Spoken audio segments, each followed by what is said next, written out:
Fun one here, believe it or not. Cleveland Browns at the Pittsburgh Steelers. Steelers favored by 5.5. They're full control of the AFC North right now, despite the odds. Over under just 38.5 for this game. The second Dylan Gabriel start here, going up against the Steelers defense. Steelers coming off a bye. It shows you how much teams, or at least the Browns, do not think about that whatsoever. Like, who do we want to strategize the right game to get the rookies' feet wet, you know, and get them experience? They're like, no, we're gonna in a foreign country, we're gonna throw them to Brian Flores and the Vikings defense, and then coming back from the foreign country, we're gonna throw them to the Pittsburgh defense and pass rush, who's coming off a bye. Like, you probably couldn't find a rougher 2-game stretch to start a rookie against if you were trying.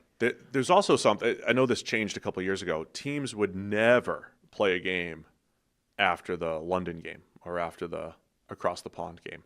They've started losing that automatic bye. So, I haven't studied it necessarily, like how are teams doing when they come back. It's not like a crazy time change from East Coast to London, but they used to always give teams buys coming off that. So Cleveland's coming off of a London game, and now they have a road game at Pittsburgh. That's a tough 2-week stretch here. Yeah, it's brutal. Like I said, I don't – if you beyond like who they're playing, but just as a team, the whole travel, everything about back. Everything about it is about as tough a 2-week stretch as you could possibly put in front of Dylan Gabriel. So that's interesting. That I don't know if other teams do, but clearly the Browns do not focus on this whatsoever when it comes to who's going to be the starting quarterback. When do we want to get the rookie in? They've just thrown him out there. I thought he played pretty well last week. It'll be another tough test for him because Pittsburgh's defense is very good. You know, obviously their pass rush is formidable up front. Dylan Gabriel has to have a game like he had against the Vikings, where it's pretty quick. The ball's out of his hands fast. It's efficient. Generally speaking, he knew where he was going with the ball and put it there. There was a couple of misses he'd want back, but overall, that's the type of game he needs to have again this week. Everything you just described about Dylan Gabriel, I was going to say the same thing about Aaron Rodgers, because both of these quarterbacks, their last game was against the Vikings. Rodgers just needs to have a rookie type of game. Well, no, like what he did against Minnesota, because 2 weeks ago when we were previewing that game, we were like, look, what was the stat I had? Rodgers was like 6 for 20 or 21 under pressure. It was awful. His average time to throw in that game was like 2.0 something seconds. It was insane. And so that was against Minnesota and their blitz-heavy attack. And you made the point, there's a lot of checks at the line where he's just getting rid of it, old school smoke screens and slants on run plays. Now the Browns have a fierce pass rush, but it's different. It's a 4-man rush. It's Myles Garrett. It's Malik Collins, who's playing unbelievable at defensive tackle. It's Mason Graham. It's Alex Wright, Isaiah McGuire. So they are loaded, but it's a 4-man rush, but man coverage on the back end for Cleveland. So this is an interesting one because it's a little harder to just, throw your smoke screens and everything against man. It's a lot easier against softer zone coverage.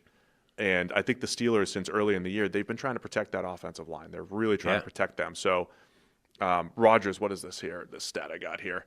Early downs, 2.7 average depth of target this year. That's the shortest in the NFL, but the fastest time to throw, 2.34, right? That's what we're feeling with the Steelers offense. Quick game. I don't know if you could do it against Cleveland, though, with the man coverage that they play in the back end. No, and that's going to be tricky. That pass rush is going to be a problem. I mean, the Steelers don't have anybody that can block Myles Garrett again. That's definitely going to be an issue. Aaron Rodgers, currently the 34th graded quarterback at PFF. According to PFF, Rodgers has a worse grade than Jake Browning this year. Oh, boy. Hey, guys, real quick. Only 40% of our viewers are actually subscribed, so let's change that. Hit that subscribe button, and now let's get back to the action. Look at you throwing them under the bus. No longer my job to explain that. I mean, just presented with that comment. That's a notable statistic. It is fun because I thought early in the year he had the free red zone touchdowns. He had some bad passes with some interception luck. Eventually that caught up, and the interception, he threw some picks. And then even the game against Minnesota, the biggest play was 81 yards. That's a big play, 81 yards, which is wide open. It was a good read, catch and good run. play. Yeah. But it was a catch and run over the middle that normally goes for, say, 15 or 20, and DK Metcalf outruns the team. So just off the top of my head, I'm thinking of these volatile type of plays that have maybe gone in Rodgers' favor. Where are the rest of the advanced? It's a very different because he's 16th in EPA per play, 26th in success rate, right? So there's not a high percentage of plays, but when they hit, there's a Jalen Warren scramble drill play, there's the DK Metcalf long touchdown, and then there's all of those short passes that went for touchdowns in the red zone. Those are some plays that are going to do really good for EPA per play, but they're just a small percentage of the plays. What Rodgers did very well against Minnesota's defense is say, look, there's a vulnerability to this defense in the time it takes them to shift between exotic looks that confuse everybody, right? So usually that just the fact that they're moving all over the place causes quarterbacks to hesitate, to hold the ball longer, to get themselves into trouble. Rodgers said, you know what, it actually takes them time to get into whatever look they're changing to. So as long as I don't throw it directly to a guy who's sort of crossing the path between spot A and spot B, they're not in position to defend really quick stuff. And so he just looked at a gap pre-snap and basically fired the ball there as fast as humanly possible. It's a very different challenge going up against Cleveland, who also has a formidable pass rush, but is much more static and less complicated and not as likely to trick you in anything. But equally, they're going to be just as aggressive. So if you want to try and do the same thing, I mean, they're going to be clamping down very hard on all the first look stuff. So I think it's a really fun matchup. I thought Cleveland's offensive game plan last week was a classic. Rookies at quarterback. We're going to do it's run heavy. When we pass, it's play action. It's screen game. We'll pick our spots, throwing the ball down the field. I think they're going to have to do something similar to protect Gabriel. So Quinshon Judkins running the way he's been. They need that against Pittsburgh. And I think Pittsburgh's defense still has a ton of potential this year. The pass rush has been good, even without TJ Watt having like the key sack every time that he seems to historically.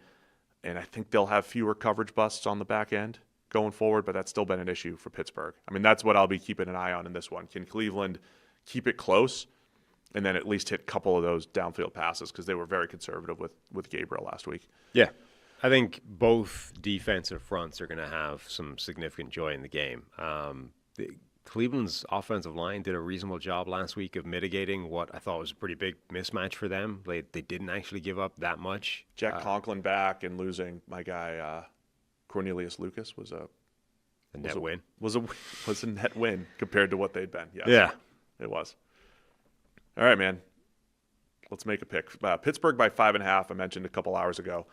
The one team with a winning record and negative point differential, which is a very Steelers thing. Yep. I'm going with the Steelers. Or no, I'm not. I'm going with the Browns to keep that within 5.5. I'll also take Cleveland. Yeah, so you're right. You've taken every road team here for a while, home or favorite or underdog for a while. For quite some time. Yeah. Thanks for watching all the way to the end of the video. Check the Mic is live every Monday, Wednesday, and Thursday, so be sure to hit the subscribe button so you don't miss a thing. And the all-knowing algorithm is convinced you'll also like these videos, and who are we to argue?